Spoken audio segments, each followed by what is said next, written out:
Hey everybody, happy Wednesday night. Today is May 14th, 2025. This is Across the Pitch midweek Union postgame show. Um wow, I guess that's the first thing I have to say after tonight's performance, after tonight's match. As I share out the links and I'll just kind of plug our stuff away as I kind of mindlessly do this kind of stuff. If you don't follow us yet, follow us at AAT Sports Network on Facebook and YouTube. Please like, subscribe, all that stuff, so that way you never miss one of our shows. We are usually live every Saturday night after the Union win, but today with a midweek game, we try to come on as much as we can during the work week. It's a little bit difficult sometimes, but today I was able to get home in time and kind of handle that business. So I'm glad I'm on tonight, especially after today's performance. So again, follow us, AAT Sports Network, on Facebook and YouTube. Embraer1323 on Twitter. You see below the screen. Now that I have all that taken care of, the Philadelphia Union were hosting LA Galaxy, who have not won a game yet this season, despite hoisting the trophy last year with high aspirations as they always do. It feels like they walked in here, and we, I think, as fans, assumed, yeah, this should be a pretty easy win.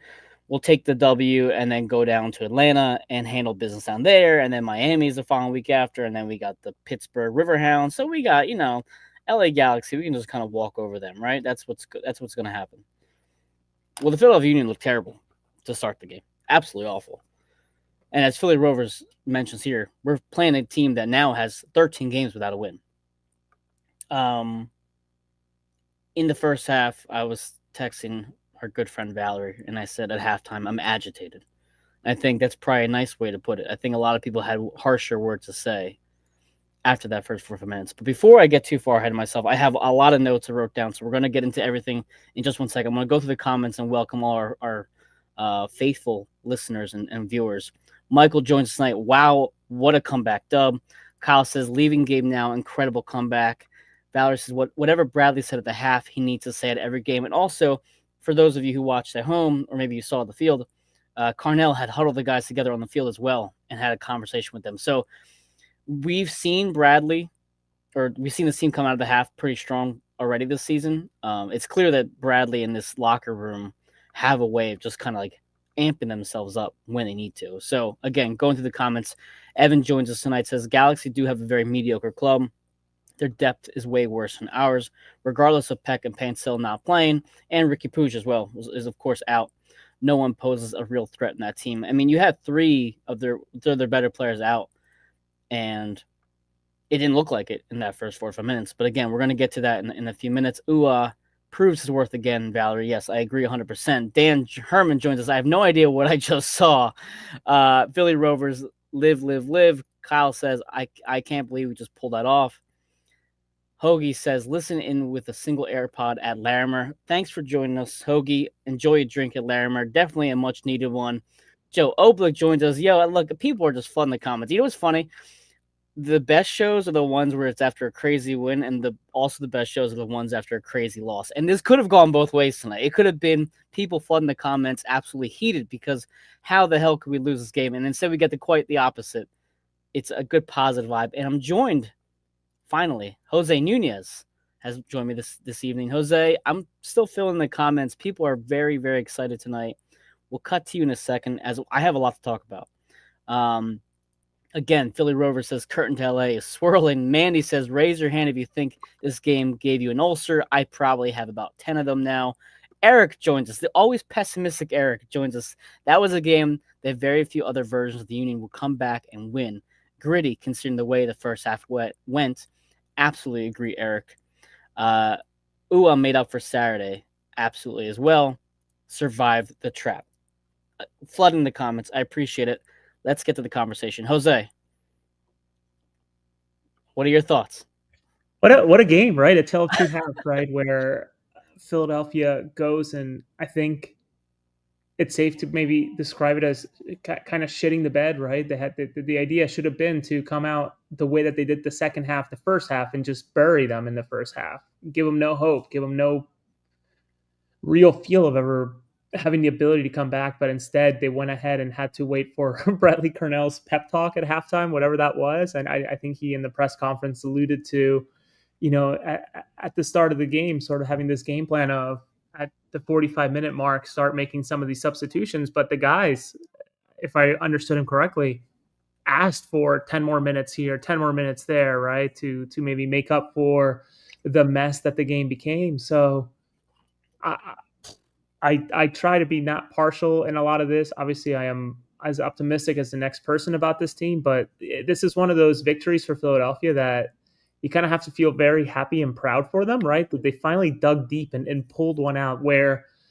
I think last year and even 2 years ago, even with the 2022 team, I would find it hard for that team or those teams to come back the way that they did tonight. So for them to have this grit and this wherewithal to be able to do it at home with all the odds stacked against them, it was fascinating. It was awesome. So great. Absolutely. It goes right back to Eric's point. Just a few of those past versions of the Union would not have stepped to the plate. But Jose, we got a lot to talk about. We really do. So first of all, the Union again coming in as big favorites tonight.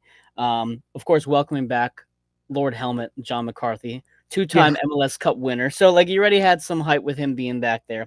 But one of the things that kind of caught my attention also was Fagundes, who's been a longtime player, joins the 75 for 75 club tonight with 75 goals, 75 assists. Very impressive. But today was also his 300th career start. So, I mean, like, I know we're not trying to talk too much about LA players, but that was pretty impressive. I mean, he's been around for a while. Kudos to him. Hats off to him. But one player who has been around probably just as long as Fagundes was Alejandro Bedoya. And I thought the captain was phenomenal tonight. So, again, a lot to unpack tonight, but let's get right to the kind of the segue here that I set up here. Alejandro Bedoya came in and looked like he was 28. He made an immediate impact. He had an El Seno type performance, super sub off the bench. Thoughts on the captain, sir? Yeah, and listen, I'll be the first one to line up and say that I'm unbelievably harsh on him. I've been sort of touting this horn for a little while of, the city of Philadelphia will have a hard time moving on from him, and I think that remains true. But I also think that today was one of those signs of maybe he is the perfect depth piece, right? To come and achieve something with the last 20, I can't recall. Was it last 20, 25 minutes that he came in? I'm not quite sure, but nonetheless, he served his purpose today. And if his purpose is to come and do this against any one team, like that's fantastic. You can't ask for more out of him. He looked, I wouldn't say pacey. I wouldn't say he looked like the biggest guy on the field, but he certainly helped sort of move the ball around, make sure that people were in the right spot, made sure that he was sort of the for you, Mike, the basketball guy. He was the point guard, making sure that everybody was going where they were supposed to go, right, and making sure that he was orchestrating what was going to happen ultimately there at the end. And you sort of felt that, right, in terms of the 46-minute onward, but it maybe took as weird as it is to say, an Alejandro Bedoya and a Kevin Sullivan to come in and get that spark going. Young Kevin played well. But let's again, we have a lot to talk about tonight, and again, appreciate all the comments coming in. One thing I do want to talk about is the first half. It was a pretty rough one. I thought Jacob Glessons had, I think, 3 to 4 turnovers that I could count off the top of my head. He missed the tackle completely. They really left Andrew Rick out to dry. The team looked flat-footed. But one thing that Evan mentions here, and I kind of got this vibe from LA Galaxy. Evan says here, anybody else see that WWE suplex on Baribo in the first half? And if you didn't catch on TV or live, Baribo was literally picked up and like thrown to the ground. But that was kind of the energy that LA brought. They were hitting the players hard. They looked like a team that wanted much more than the Philadelphia Union. And when you're entering this match and you're thinking of mindset of teams, you have two teams coming off disappointments. You have one who can't win the game this season, who just got absolutely shellacked up in Harrison, New Jersey. And now they're sitting, I don't know wherever they were staying for the past 5 days, but they're sitting somewhere thinking about that up until tonight. And then you have the Philadelphia Union, who just had a chance to beat the first place Columbus Crew and let it slip through their fingers. So you had two teams you're thinking, how are they going to respond? How are they going to walk into this Chester, very foggy stadium to start the match? And how are they going to react? And LA was clearly the more prepared and amped up team in the first 4 or 5 minutes. I mean, I want to talk more about the second half, but anything that maybe you're kind of focusing on that first 45 that you want to maybe see be erased moving forward? In regards to the first 45, I think the one thing I would say, and I have a friend of the show, Mark Kelkenberg, who's been staying with me most of this week, watching the game with me. it's sort of just how the Union very much in the first half felt very one dimensional, right? Where it was either Kai or nothing. Kai or a direct ball forward without really any type of angle, any type of runoff, any type of creativity per se. And sometimes it works, but it really only works when the game's stretched the way that LA sort of faded there, the second half. But that entire first half, I can't tell you more than maybe one or two involvements that Quinn Sullivan had in the entire match. You Yeah, tell me if you can not think good. of anything beyond one or two touches that he really had. I think he was honestly a ghost altogether the entire match. This was not a good match for him, and I think he would recognize it and acknowledge it. I'm Yeah. actually sort of shocked that no one asked about Quinn Sullivan's match today to Bradley Carnell and how he would assess his performance and improve upon it.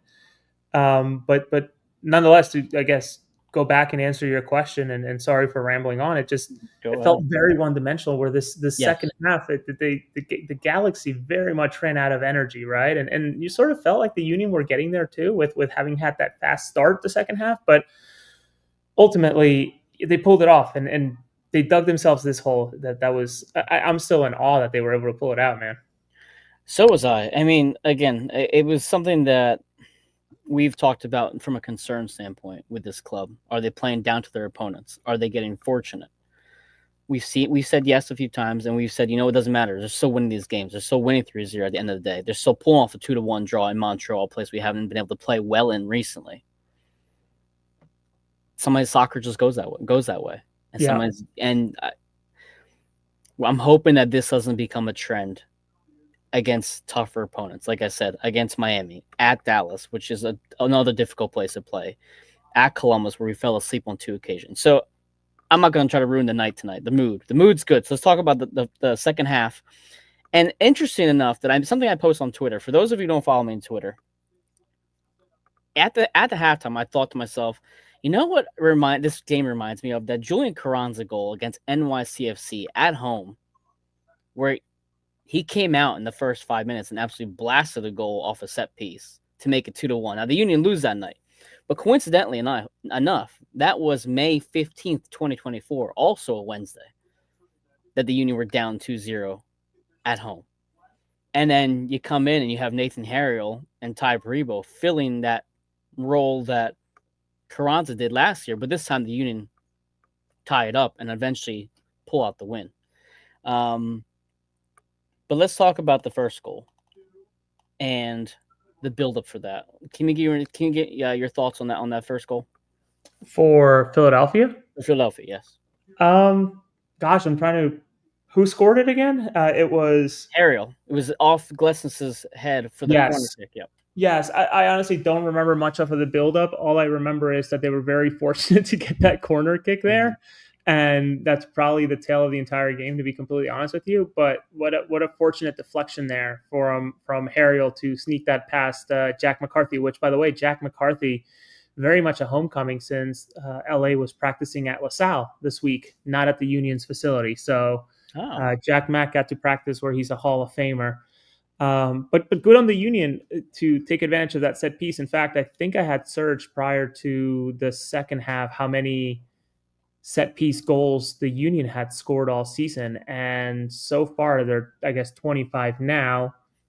I guess you count that as a set piece goal. They're at 6 or 7 out of their 25. So not the best ratio, but probably the right ratio, I say. Obviously, you can't have a 1-to-1, or you wouldn't want a 1-to-1 because you want those open play goals as well. Mm-hmm.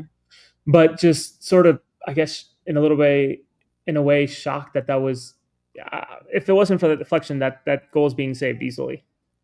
Absolutely. And at first, I thought it was Glessons that got the goal, but Nathan Harriel just gets that poking. And it was great to see the center backs step up. Because, I mean, again, they had a pretty rough first half, as we mentioned in the comments in here tonight.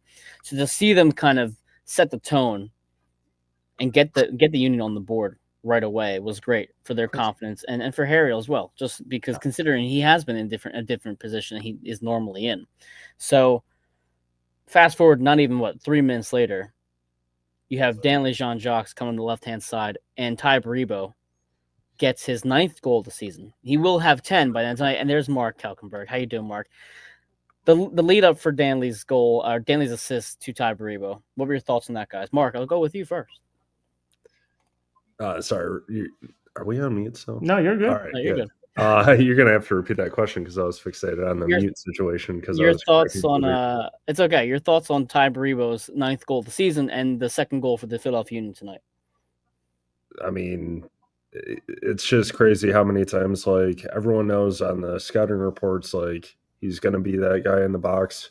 It's gonna knot in some goals. So the fact that I thought Yoshida had a good game, really helped out Caceres because me and Jose, we were talking about it like early on when Caceres was getting into like some of these scuffles and tough challenges and things like that. I'm like, why aren't they picking on him? Because he's definitely the weaker of the two. And then the fact that Baribo just continues to find these little pockets and these, well, even on the second Baribo goal, especially, it's just like hovering in space and Ua just putting it right on his head.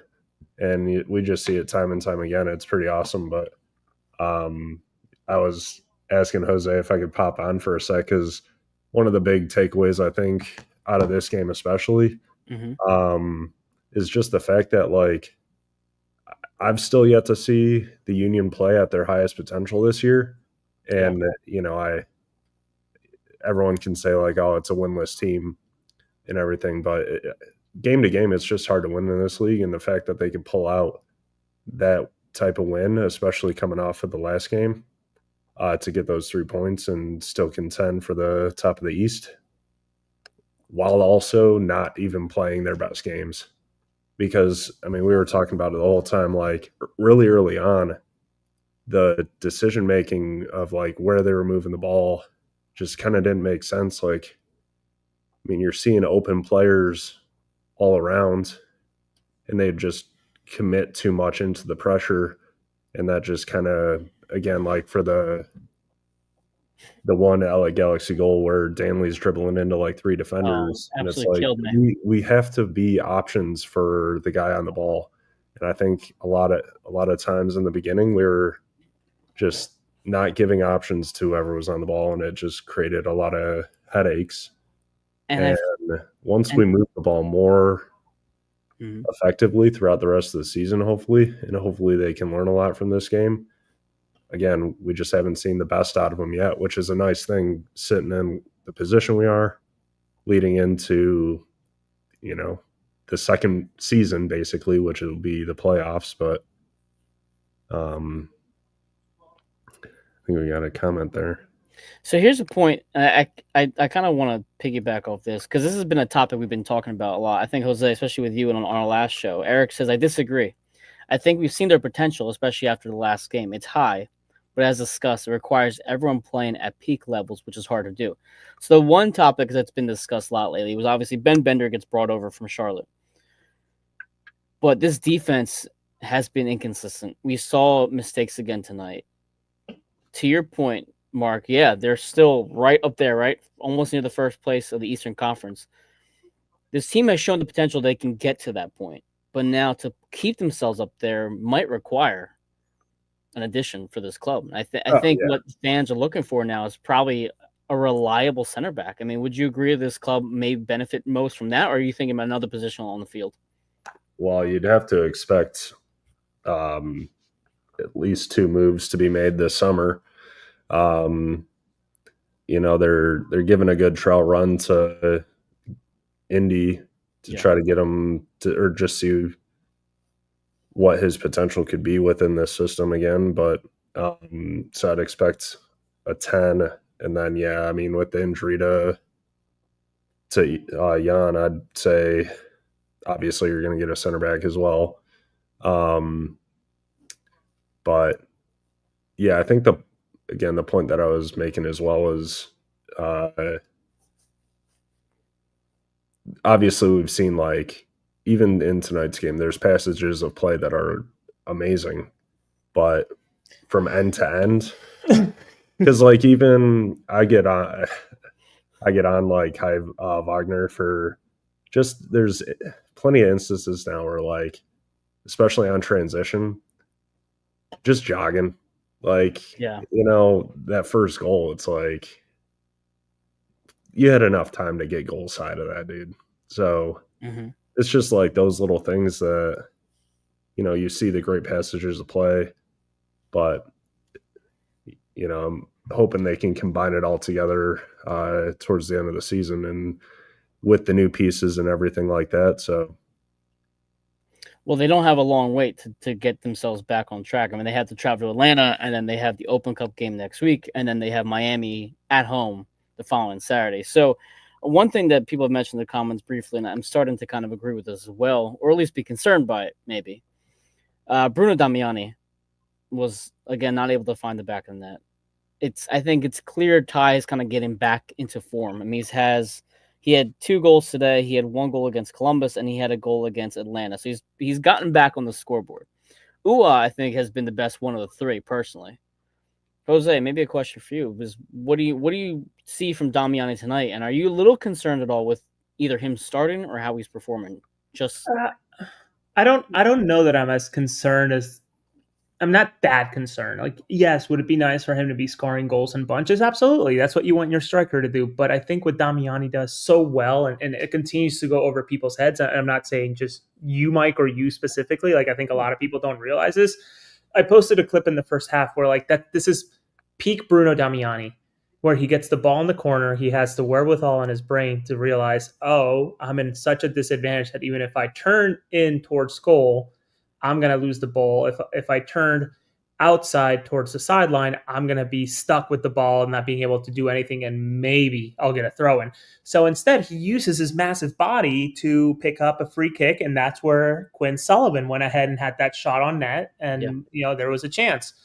That's just the smallest of examples that you can go off of this game specifically, but throughout other matches, you see Bruno Damiani just doing such a good job of leveraging his body and using his brains to realize that he's in positions where I can give my team an advantage by being unselfish and not being the guy that has to tap it in.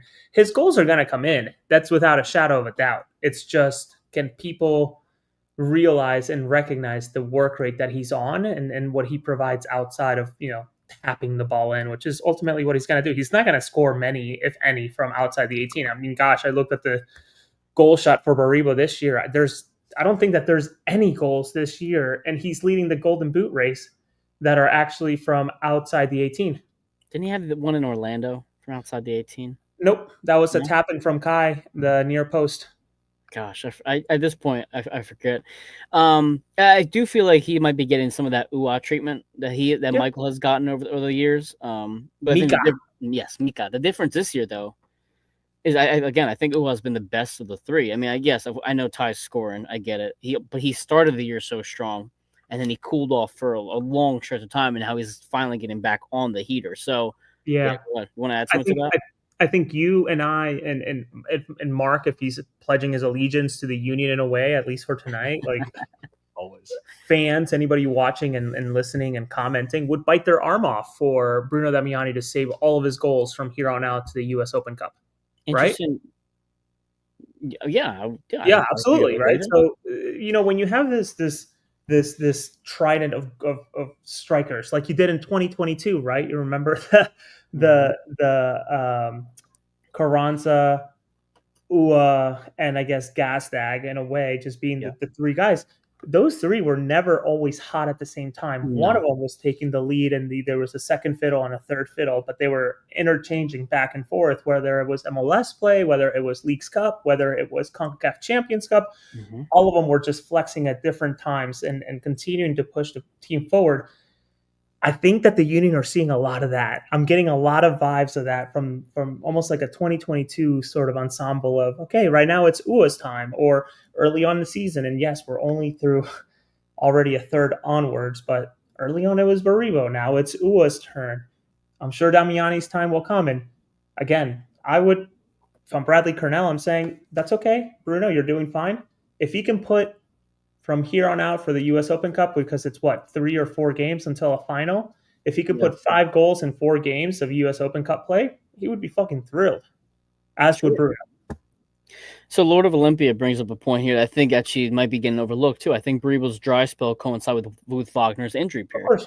which I mean I think overall the team in general looked significantly worse when Wagner was out. But yeah, I can agree with that 100%. Lord of Olympia, and I think that you want to add something to that?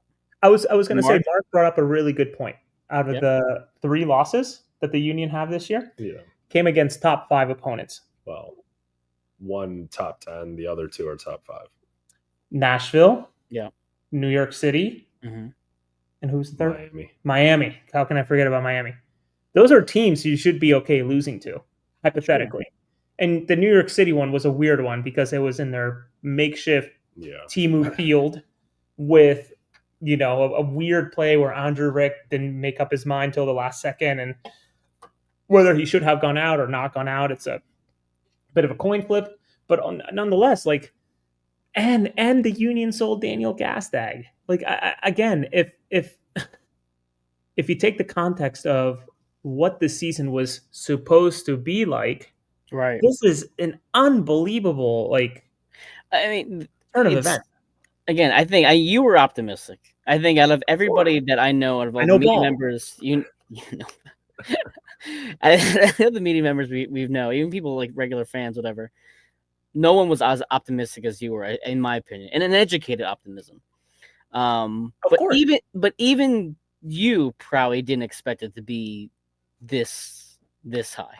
No, I can be totally transparent about that. I totally expected this team to be maybe like a 4th or 5th place. For them to be second, and only because Columbus barely scraped by into a draw against Montreal, Yeah. that's unbelievable. And again, you take that Columbus draw and you make it a win, and you take that New York City loss and you make it a draw. What an unbelievable start to the season. And It'd be over Vancouver right now. Maybe even over Vancouver in terms of some other standings for the Supporter Shield. To me, the Supporter Shield, as much as people love it, it's great. It doesn't put a start on your crest, unfortunately, in this league. Right. So whatever. I like it as much as the next person, but I think the reality is that the expectations have changed. I like that. Mandy says, "Educated optimism is the next name of the mixtape for you." Jose. I can't wait.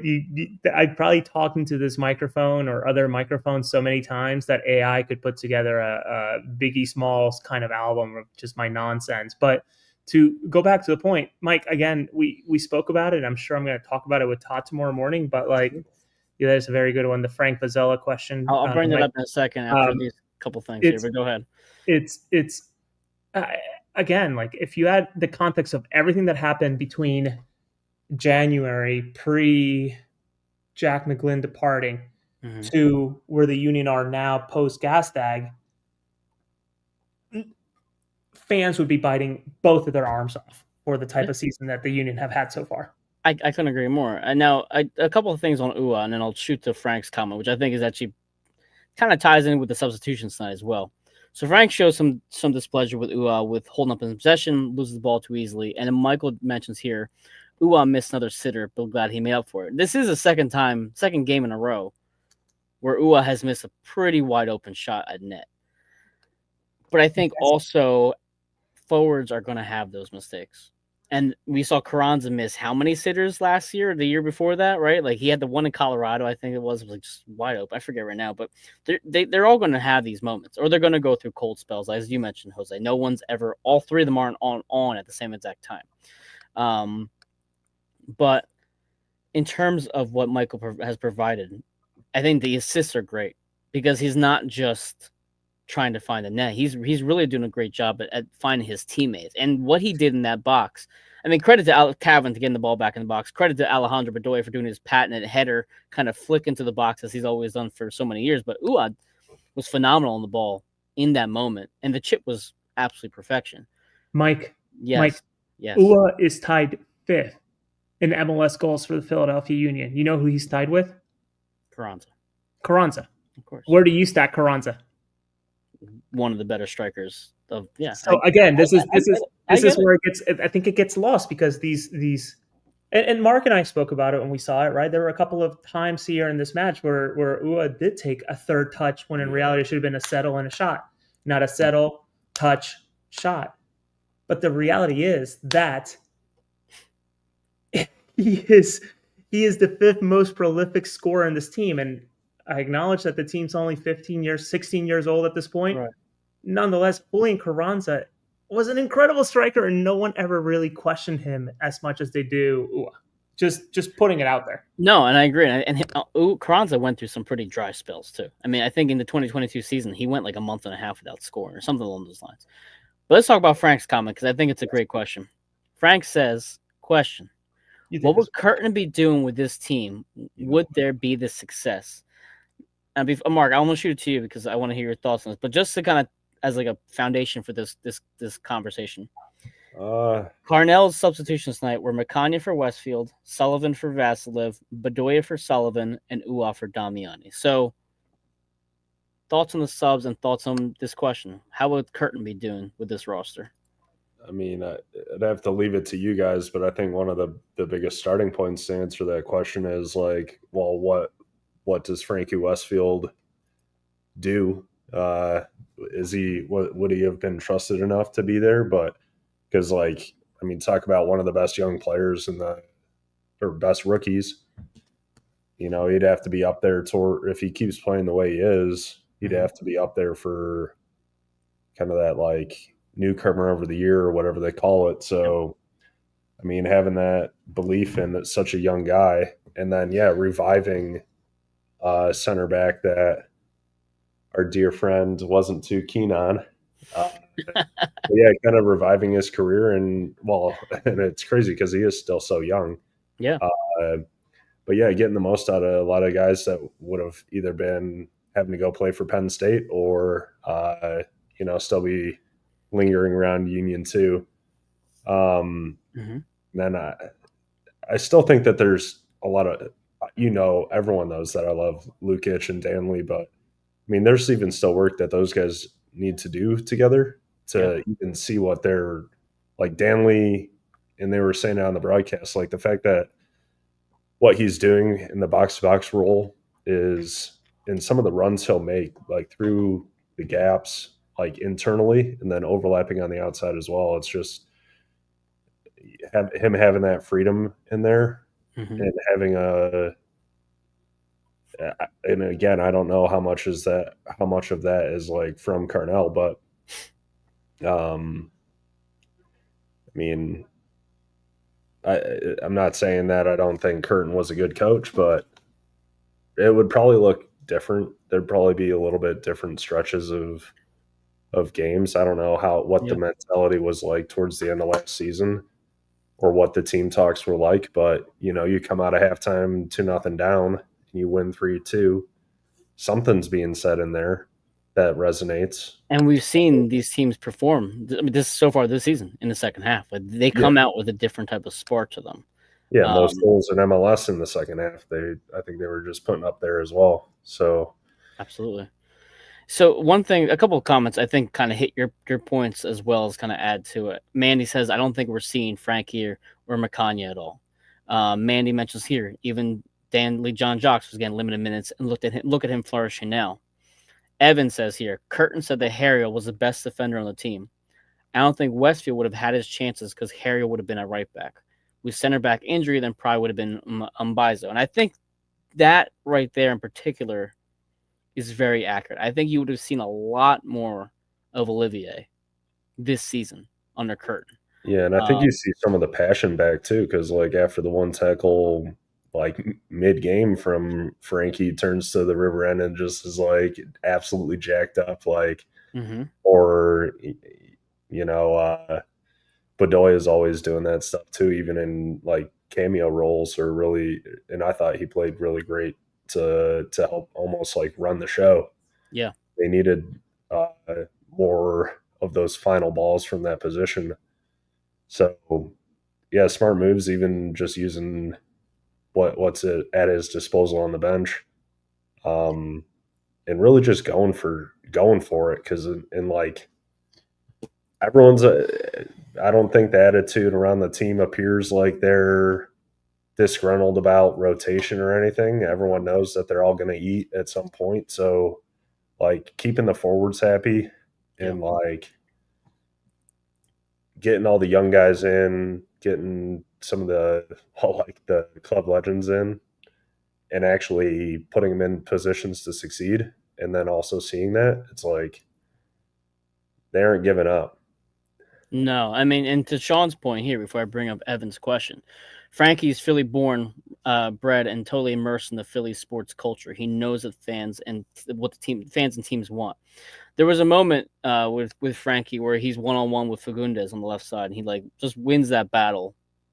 And it's just to see him go up against such a veteran, like a high quality player like that, and look really comfortable. And he's still what, like 19, right? How old's Frankie? 20? I mean, brother, that's unbelievable. Yeah, this isn't just like a fluke. This isn't like, oh, he just got lucky. It was a bad. Like this is consistent. I think somebody also mentioned in the comments, like he is getting better and better every single game. But to Evan's question here, I have a follow-up question. Was the margins are razor thin, almost foreshadowing behind the scenes of how small Curtin's leash actually was? Random thought that he had. Jose, you want to add to that or maybe answer that? I always,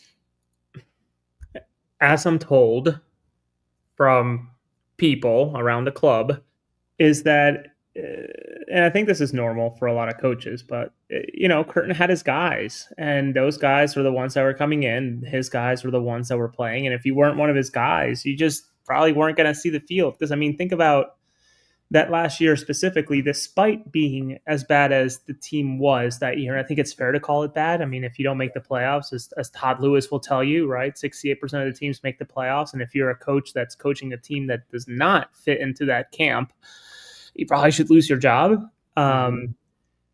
How few players actually featured that were not those starting 11, right? Raffanello, maybe because half of the team was out around the world in international duty, right? So, and yes, Owethu Matanya, right? Yeah, Ty Baribo. How long was he sort of, and we don't know what these guys are like in practice, so we want to keep that in mind too. Maybe they're literally pouty and just kicking a can around the field, being little babies about it. But it goes to show that maybe Jim just didn't have that right. And that's okay. And I'm sure he's probably learned from it and maybe seeing these results. And I'm sure he's watching and cheering for this team because he still has guys on there like the Bedoyas of the world, the Harriels, etc., the Andre Blakes for sure.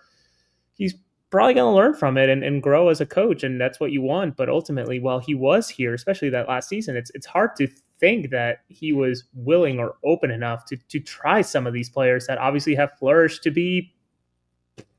I mean, would he have given Lukic or Frankie, as Mandy mentioned, a shot? Probably not, honestly. No. And also the formation change. I mean, places that as well. But I think one thing that people were upset by a lot, and it's kind of just came to my attention now as I look at the goals and the substitutions. Curtin notoriously had either late subs or certain time subs. It just, or sometimes he would leave these guys.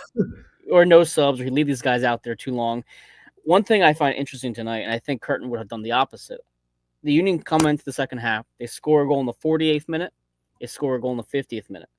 And then you have two subs in the 58th minute, just 8 minutes later, for Bedoya for Sullivan, Ua for Damiani. In my opinion, I think Curtin leaves those players in for another 20 minutes.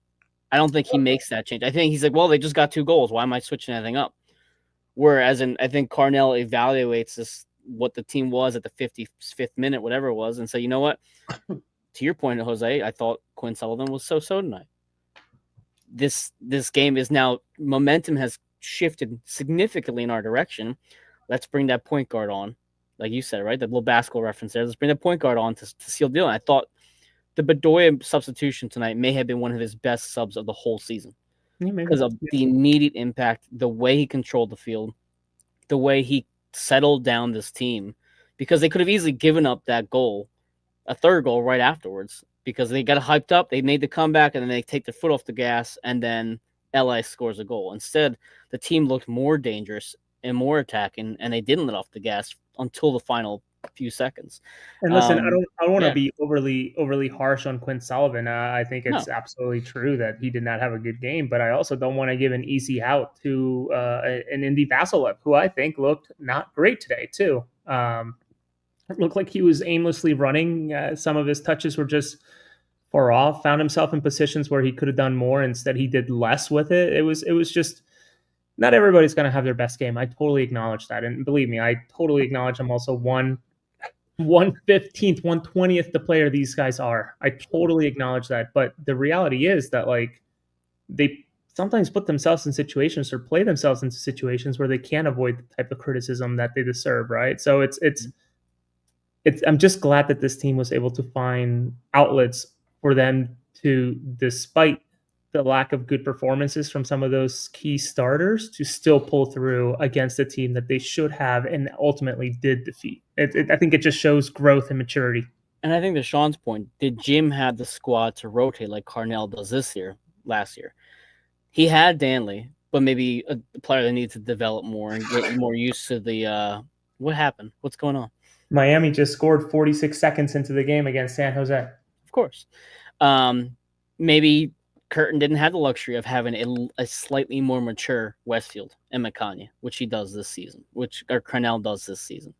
He doesn't have Lukic. He didn't have Lukic like Carnell has this season. So I'd argue maybe this team's better overall. But at the same time, you know, he had Baribo just sitting there, and you could have had Baribo, Carranza, Gazdag, and Ua, and he didn't. So I think, Sean, yes and no. I mean, you can see it both ways, and you argue both ways.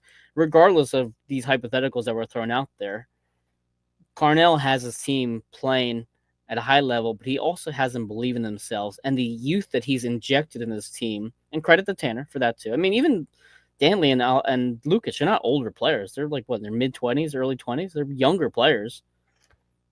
Even Andrew Rick and Net, right? Another young, energetic player who amps these fans up.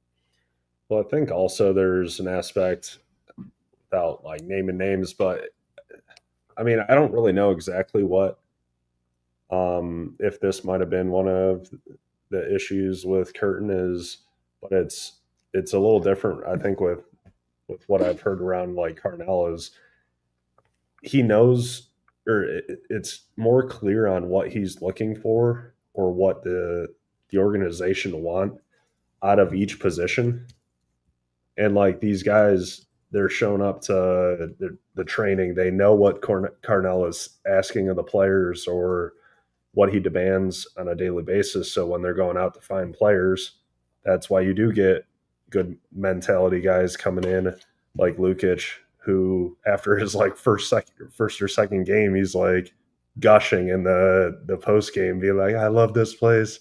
Like this is my family. I've never been to an organization like this." Love that. Because like when everybody is communicating and they're on the same page, that means like the front office can find the true fit where the coach can't really deny a player or be disappointed at who he has available to him, because you know all those little details are taken into account. And I think again, I don't really know what it was like with or too many of the details around Curtin and what he was looking for, or like the expectations for each of the positions, but it seems like the communication behind the scenes is pretty darn good. I think the communication is something that I talked about in the last show that I had, was the trust. I think that he visibly trusts these players more.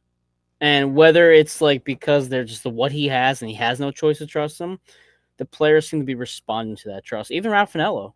I mean, Raffanello didn't look like an MLS caliber player last year. And I'm not saying he looks phenomenal this year, but he's in the game and he looks reliable as a defensive mid. He looks comfortable. He's getting minutes and he got some pep to his step. Like, I mean, these players, I think, are taking, to your point, Mark, the communication, absolutely, but the trust that his coach has given them, I think it's being shown with the standings. I mean, look at them. They're one of the top teams in the MLS and the Eastern Conference. The only thing I'll add to that, and this is from, again, hearing from multiple folks, both in terms of players and staff around the organization, whether they're front office or, part of the technical staff, it's that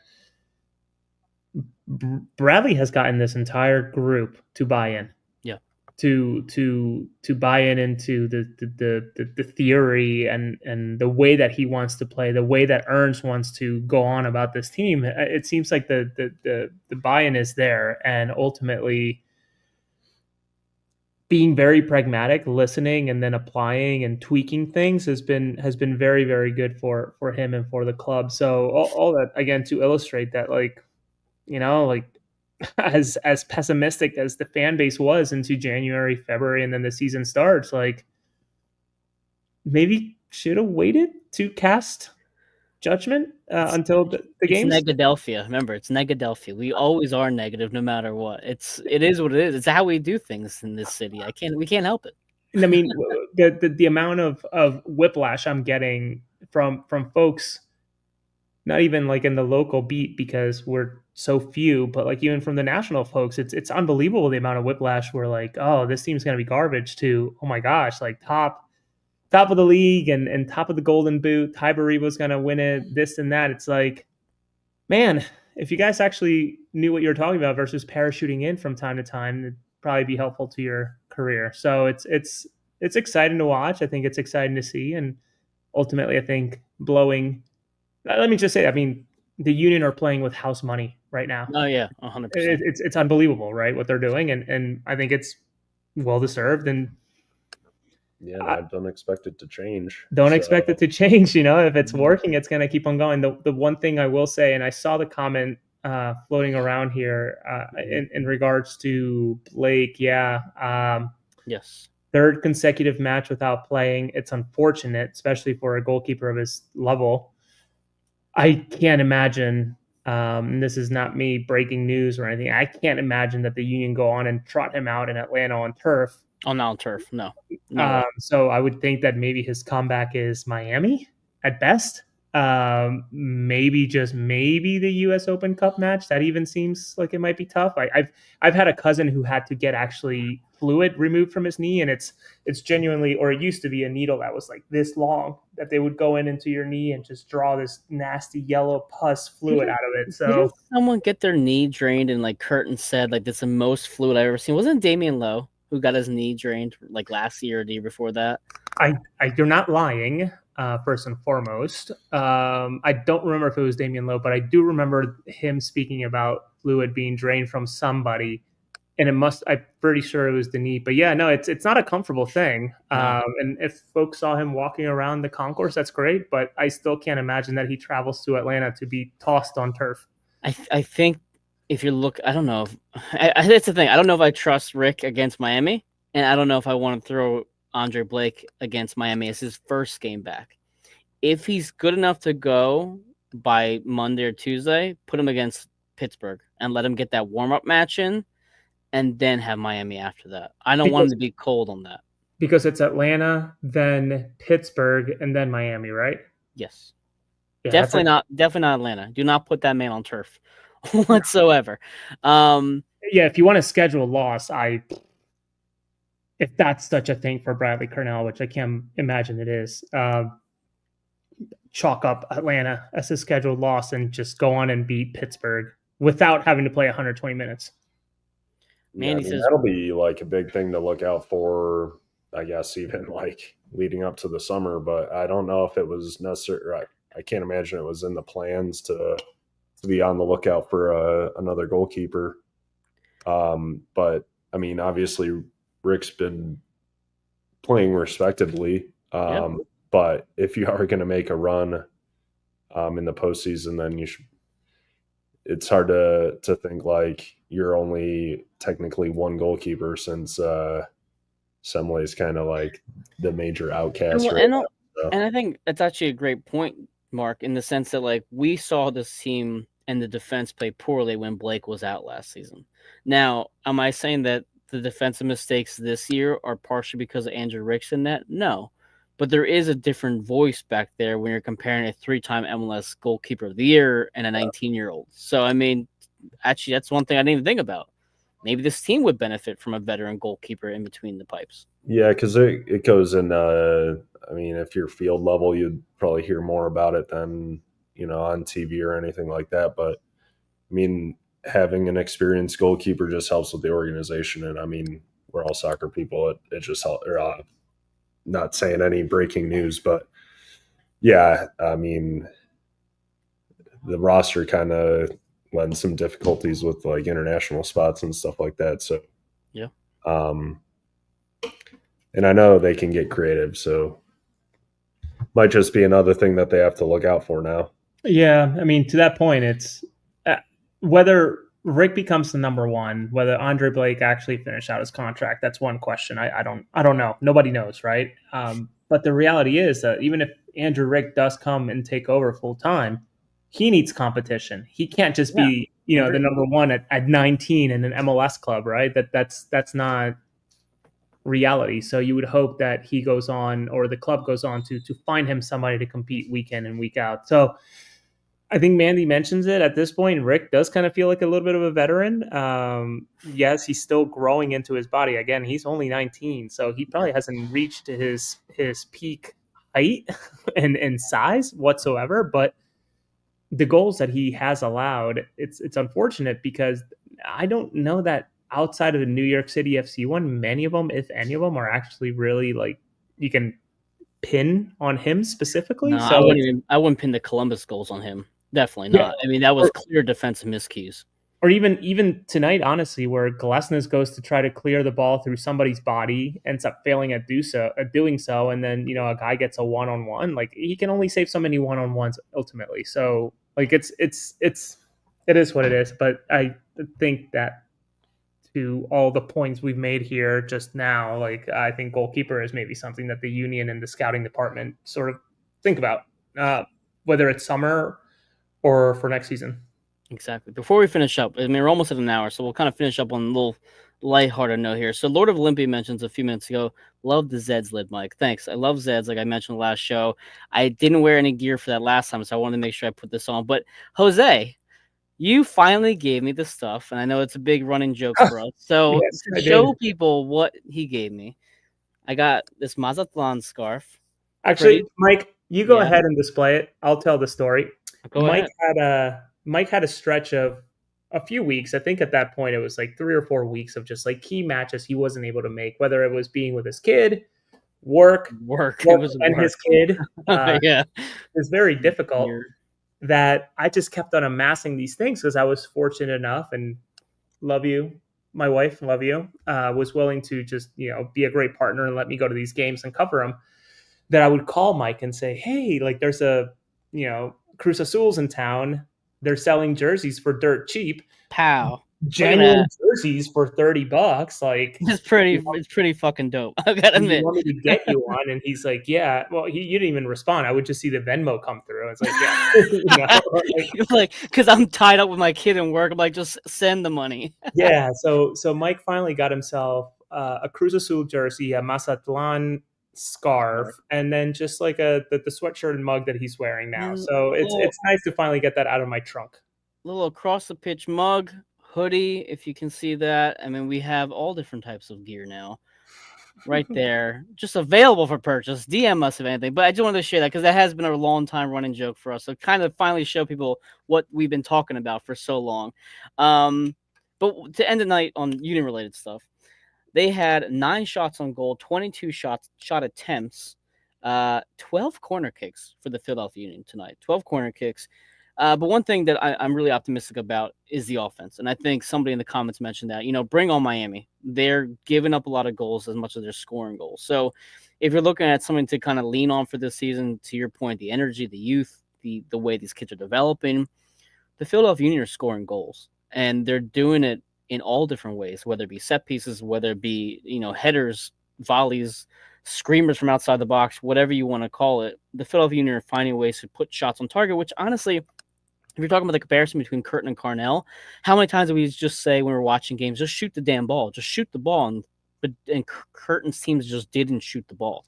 So I feel like we're having this consistency with Carnell's squad where they are unafraid, whereas as Jim Curtin would say, they're brave. They're playing brave soccer, and they're putting shots on net. And listen, they're finding the back of net as a result.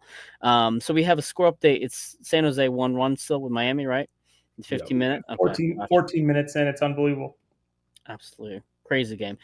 Gentlemen, any final thoughts? Mark, if you want to plug some stuff, please feel free. Go ahead. I mean, mainly this summer, I'm just doing a lot of the USL League 2 and USLW League, just some scouting stuff. Are you going to be at any Annapolis Blues games? I'm still working on the schedule. I think I might try to go to their shell out. They expect 12,000 people for their home opener. Okay.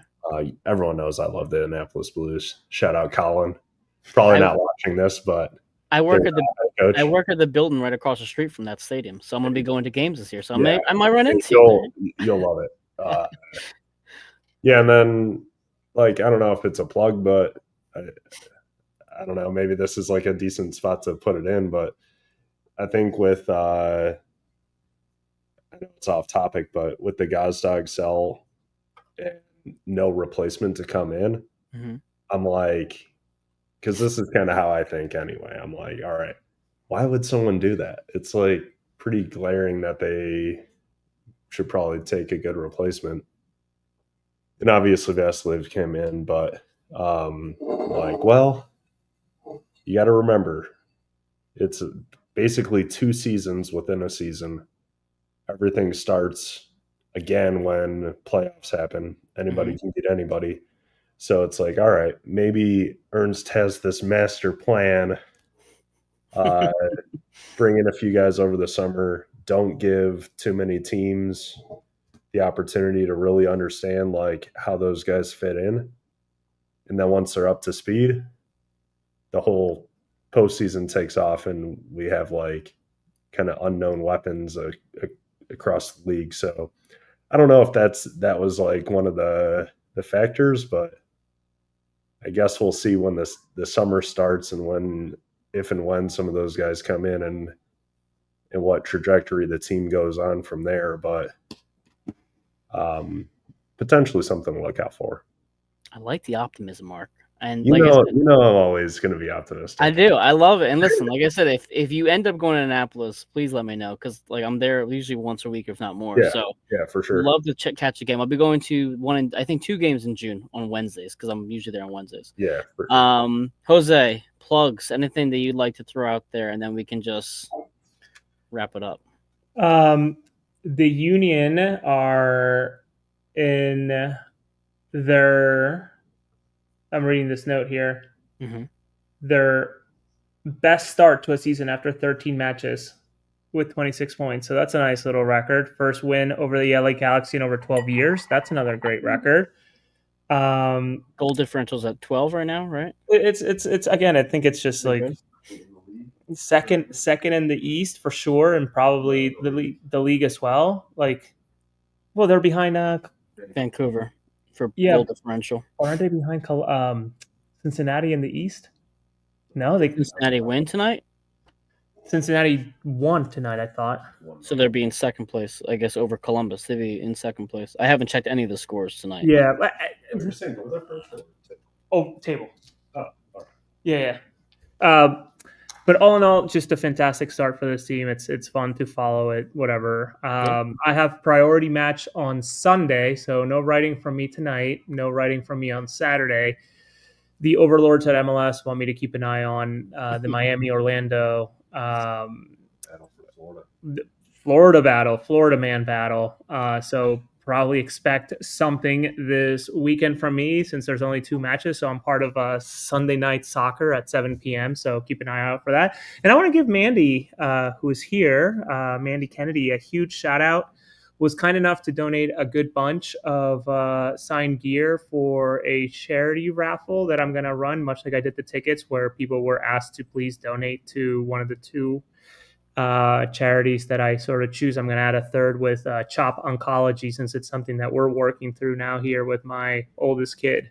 But ultimately, a nice little present that you put in there that I wasn't expecting. Oh, very, very, very nice gift that I did not expect whatsoever. But please know that I did ask to send some money her way and she declined. So I'm not just a mooch. Just to make that very clear. I was actually very quick to start walking towards the stadium, and Mandy sort of stopped me and said, "You can't walk in with that." It's like, what are you talking about? And then I look, I'm like, oh shit, right, I can't. Wow. So all that to say, Mandy, thank you so much. Your gear will be auctioned off for charity, whether it's CHOP Oncology. For those that don't know what oncology means, that means cancer, as well as the Starfinder Foundation and the Reading United Foundation. Mandy says, couldn't pass up the most Jose whiskey I've ever seen. Go, Yep. Mandy, go, Mandy, go, from our Pretty friend spot on. Hoagie. Listen, comments were fantastic tonight. We have like 345 viewers, apparently, according to my stream. So appreciate everybody joining us on a work night. I know we all wake up early, but definitely going to have some more pep in our step tomorrow morning. The Philadelphia Union close out tonight, LA, with a comeback, a 2-0 comeback, make it a 3-2 win at home. We have Atlanta on Saturday night. I will be live Saturday night. Jose, if you are going to join me, I'm not sure. Mark, if you're still hanging around, feel free to pop in. Until then, Jose R. Nunez 91 on Twitter. Mark, what's your Twitter handle? It's just my name, Mark Kelkenberg. Yeah. Mark Kalkenberg. Okay. Yeah. So find him on Twitter as well. Ember1323 on Twitter for myself. And you can follow us, AAT Sports Network, AAT Sports Network on Facebook and YouTube. Like I said, subscribe, put your notifications on so you never miss a show. And that's it, guys. Go Union. Have a great night.